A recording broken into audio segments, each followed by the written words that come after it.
the one thing that ties all drugs of abuse in common, at least drugs that you can become addicted to, is the ability to stimulate dopamine release. That's fairly well believed throughout the scientific community right now.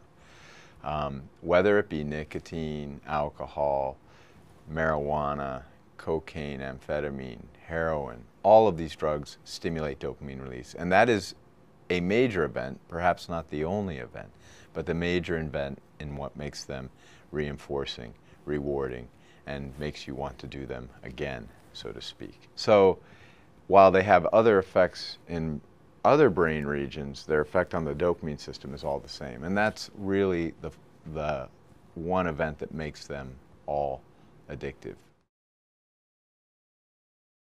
Well, there are a number of changes that happen with repeated long-term drug use that are very different than what we see with just a few initial drug uses.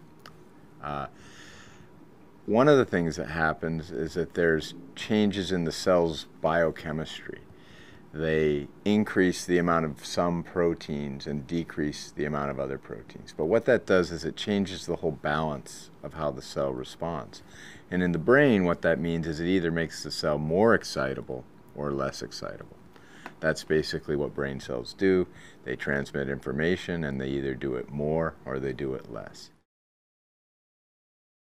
Different drugs do affect the brain differently, but one thing that is common to most drugs of abuse is that virtually every drug of abuse that we know of sort of has a common area that it impacts in our brain, and that's called the so-called brain reward system. That is, drugs of abuse increase dopamine, a chemical called dopamine, in our brain reward system.